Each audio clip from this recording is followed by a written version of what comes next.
I've now got the stream connected, and it'll be about 2.5 minutes, somewhere in that range.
Good morning. This is Dr. Lenny Thyme, and you are on the No Way.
Yes, happy to be human and not a machine. Welcome to the New Way. I've got with me my guest, Bridgette Lyn Dolgoff. Bridgette is a shaman and a osteopath and also a radio show host on Revolution Radio on Saturday mornings at 10 a.m. Pacific, which translates to 1 in the afternoon in a normal East Coast setting. Bridgette, how are you doing this morning? I'm good. Can you hear me? I can hear you just fine. Good.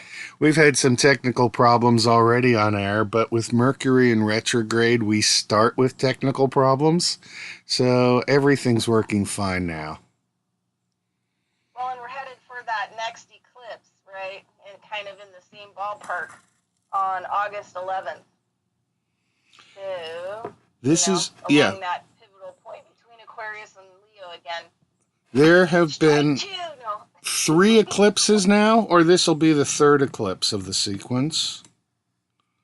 This is the second one coming up. I thought between Leo and Aquarius. Okay. Kind of. Yeah. So, but shifting for sure. Yeah, I get the feeling that the way time is playing with me, I'm not getting anything more than 2 hours sleep when I'm sleeping from 10 o'clock in the evening until 6 in the morning. I wake up and I know I haven't had that 8 hours of refreshing sleep that I'm used to. It feels like it's a constant drag where you're walking in the ocean and you're against the waves that are flowing towards the beach, but you're walking crosswise. So you can still get where you're going. It's just a lot harder than walking through air. Yeah, I think a lot of it, a lot of it is the 5G that's coming online. State to state to state, it's coming online, and even with the cell phone towers, and the smart meters, usually that kind of stuff kicks on really heavy, usually around 3 a.m. and purposely to disturb sleep. So now that the 5G systems are kind of like coming up, yeah, I doubt anybody's going to be getting any kind of sleep. From my understanding of 5G systems, though, they have to be located fairly close together because it's much shorter waves and they don't carry over the big distances like radio waves or things that they've had in use previously. But people are getting them put on their house, on their roofs. So this is what I'm seeing here in Reno. I take pictures of it all the time. So gas stations have them, the 5G.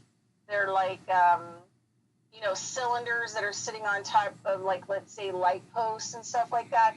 This one gas station, Jackson's gas station here in Reno on Robb Drive, has two of them right out front above the entryway on either side on their light posts.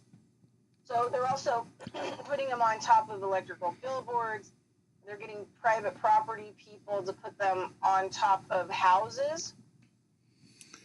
So how are they? Kind of like how they're getting them in. But you think about it. So when did California's 5G whole system? I mean, went up. What, in April? I don't know. They attach them to the water towers. They attach them to whatever they can attach them to. So the whole 5G, can you even just imagine what that's radiating out?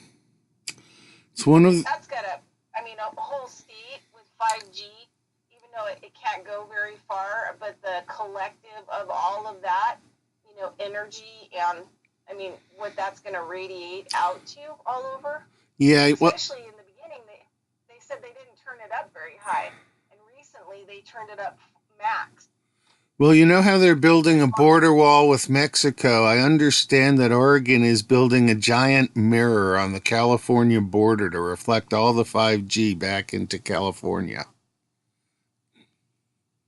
Wow. Well, there you go. They're gonna have all kinds of people writing and just going totally nuts. Of course we are. Saying, like, firemen, they've been fighting cell phone towers and 5G off the fire department properties forever. These are like ongoing court battles and keeping smart meters off, the fire departments as well. Speaking of firemen, what do you think's going on with the dew weapons and the burning of the West Coast right now? Do you have fires where you're at? We did have a couple, but mostly we were being really affected by all the, because we're kind of in the middle. Reno's like in the middle, right? So if you look at the state, there's like a point there. And so we're kind of like, pointed into the middle of Texas. So we had basically something like 12 fires, burning in California just around us. So we had smoke so bad that you couldn't even see across the road for a couple days. Super bad. And then we got I ended up in the Whaleback fire, which was up by Eagle Lake in California, which is like the second largest natural lake in California, right out of Susanville. Went up there to visit a friend. The fire broke out the day I was going up there. Didn't know it really till the last minute. Got up there 2 hours after being there. We had mandatory evacuation. So that was Friday night. But anyway, I totally believe, I totally believe without a shadow of a doubt that the fires were set. And this is the interesting thing that's coming out, is that Trump's administration started blocking funding for sanctuary cities, especially sanctuary cities and states that were not in compliance with immigration law. So California got all of their funding revoked because they wouldn't allow the Border Patrol to do their job. There was a whole bunch of combat veterans from Iraq that have this group that they go in and they get children out of, basically sex slavery, babies, small children. And so these veterans went down to some of these border areas in California, and it's all videotaped. And they found encampments in California, where they were sex trafficking tons and tons of kids. And there were all these different camps that had these, holes dug in the ground with lids on them, where they suspect that they kept the kids. There were chains. There was tons of small children's clothing. You could see where they chained these kids up to trees. So immediately after all this stuff started coming out, the federal government just removed their sanctuary funding, blocked a whole bunch of other funding to California because they wouldn't let the ICE agents and the Border Patrol go in there and actually inspect these areas where this child trafficking was going on. So there's a lot of talk about how a lot of the senators in California are involved with the child trafficking, satanic worshipers. And these veterans, these combat veterans that are trying to save these children from child trafficking, especially, the ones that are being brought in illegal. I mean, there's 700 sitting, in that the government has that they can't put with their families because they were trafficked into the United States, and nobody that's come to claim them has the same ID or the same DNA as them. So the federal government's not willing to give these children up to people who are posing to be related to them, because they're just going to get pulled into, sex trafficking and child trafficking. So California's broke. I mean, has been broke.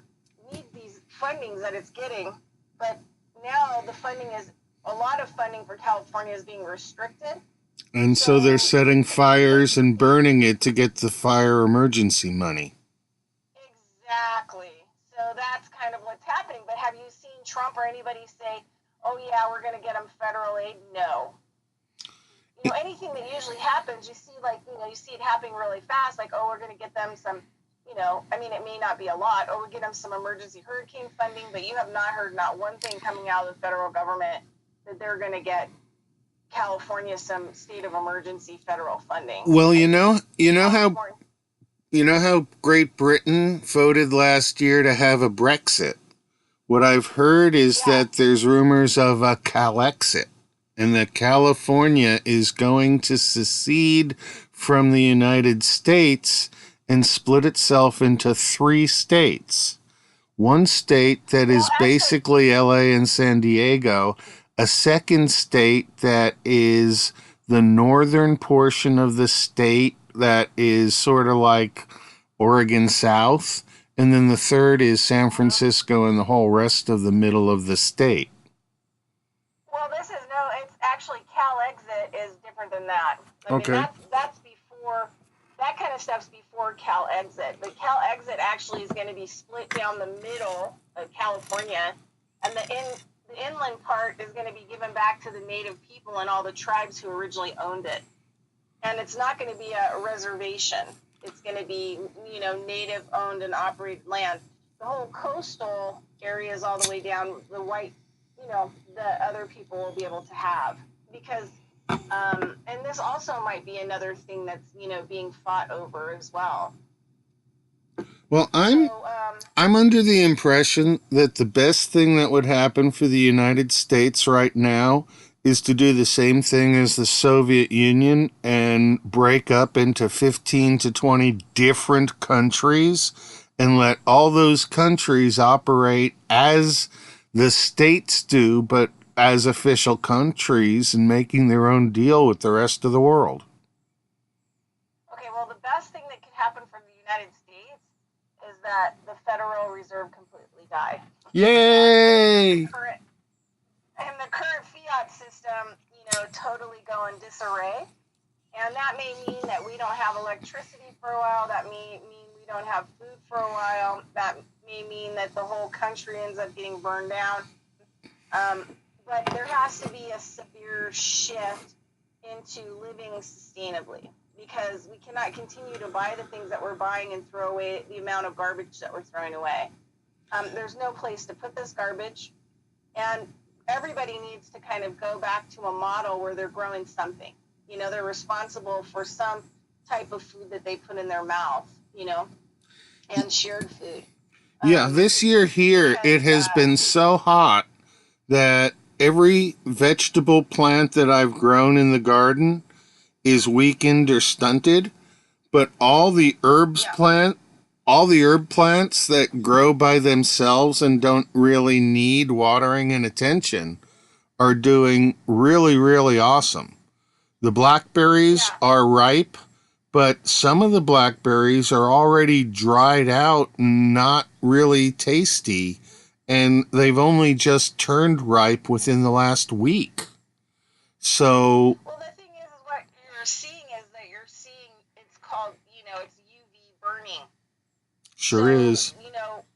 As there's parts of the ozone where the UV that's coming in from the sun is, it's so intense that it doesn't feel like heat, right? It feels hot, but it isn't an air heat. When you go out, it's more like a sun heat. I'm not sure that it's not part of the directed energy weapons and the chemtrail spraying, because if the stuff that they're spraying from the chemtrails and the geoengineering is a desiccant and picks up the moisture and clusters it into what we see as clouds, and those clouds then blow eastward, it's a way of stealing the rain that we normally would have had. In this time of year, it would not be raining, but it didn't rain at all this spring. It rained some, but not what we get. We are the desert, so we don't really get that kind of stuff anyway. Right. So, I'm in a rainforest, and I've maybe had 10 days of rain this spring. That's not enough for what normally goes here in spring, and the wild critters are the ones who are suffering. Well, but this is the deal, is that this year, I did an experiment because, I have Greg, the, sacred seed guy, who he in the 70s was introduced to Native people and, handed down the beginnings of the native seeds and started growing them, in big grow outs so that he could return the seeds back to the people. And his whole thing is about that all seeds should be shared, right? That, nobody has the right to withhold seeds, patent seeds, or, force people to buy seeds in order to have food. So the thing is, he sent me a whole bunch of native seeds. I know, you sent me some, and I planted them, and they're not doing well because the critters, anytime something comes up, it's gone the next day. Yeah, so this is the deal. So in the garden that I, here at my friend's house that I cleaned up, it was a mess. You can go to my YouTube channel and look at all the videos. I have been going to your YouTube channel, and I have been watching your videos. Why don't you tell everybody what your YouTube channel is, just so the audience can do it themselves? Yeah, so it's Consciousness of Economics and Urban Farm Project. But I did a garden clean project on there. There's 11 videos on it, and I did put an herbal infusion on there yesterday, how to make an elixir. And you could grow the herbs. I saw that. Was that a mint that you used, that you put into your infusion in the video? Yeah, I used that. Well, after the show with Bear, hold on one second. So let's go back. So the native plants that I grew, that I was sent, the native herbs, Right. the native flower plants, and the corn and the beans, they, without a lot of attention or work, are massive. I mean, came out of the ground massive. My heirloom seeds, the lettuce and stuff, looked like total poo-poo. Most of the heirloom seeds didn't even come up. And so just the thing that I did across the board, native seeds versus heirloom seeds, because I won't plant a GMO seed. I won't plant a mainstream seed. Just will not do it. But anyway, the native seeds far surpassed, and this is the thing that I learned from it, was that in order for us to make it on planet Earth, we're going to have to start growing native seeds, because native seeds are going to grow no matter what, because that's the way that they're designed. And a lot of these native seeds have been grown and cultivated for thousands of years in the desert. So they're massively drought, resistant. So the thing is, like, these whole heirloom seeds and all this other stuff, are going down in flames with what we're seeing in the environment. But so back to the elixir. So I had my friend Bear on my show, and he's got sober and everything, and got off pharmaceutical drugs, and he'd been blown up in the military, and all kinds of stuff, was MK Ultra, blah blah blah blah. And so he started growing cannabis, and he actually cultivates every part of the cannabis, and he makes every medicine that he needs, right? He's replaced every pharmaceutical medicine he was on with a cannabis medicine that he makes from cannabis. So how do we make cannabis insulin? Because if we could make insulin from cannabis, then we could get the diabetics off the medical profession. Well, but the thing is like, I think it's laurylic acid that comes from essential fatty acids that actually cures, and helps the body to restore proper insulin production. So you can get MCT oil that has it's really powerful. It's derived from coconut oil, because coconut oil has all of the essential fatty acids in it. You have to buy the coconut oil raw. Can't overheat it. You have to eat it raw. But I get it's called MCT oil, and it has huge amounts of 3 essential fatty acids that have been pulled out. One basically kills fungus and mold. One is it keeps you from ever getting an infection, and the other one actually helps with insulin, and has been found, I think it's laurylic acid, that essential fatty acid has been found in test studies to help the pancreas to produce the proper amounts of insulin, and has gotten people off insulin injections that have had type 1 diabetes. Yeah, that's the sort of thing that we desperately need to figure out if we are going to move to a society that is different from the current system of doing things, is that when people have specific medical problems, we need to be able to address them in a holistic form. Well, the bottom line is, like, okay, so the most important nutrition that you need in your body is essential fatty acids, because they regulate everything. And the brain needs the essential fatty acids, like the hard drive. So where do you get them? There are lots of things. Well, you can get, a lot of people really focus in on the 3, 6, and 9, but all the real essential fatty acids that you need are plant-based. Okay, so meat is not going to help you. Plus, what happens is that if you eat meat, and say you cook it a little too much and it browns, the fat browns, now that fat in that meat has become carcinogenic. It will cause cancer, because it's been mutated into a negative form of oil and fat. And essentially, as a chemist, I can explain that real quick with the term saturated fats and non-saturated fats. And when you burn a saturated fat, it changes it into a non-saturated with the release of water and carbon dioxide depending on the structure of the fat. Which makes it poisonous for the human body. Right. The more degrees of unsaturation, the more reactive that fat is with the rest of your metabolism.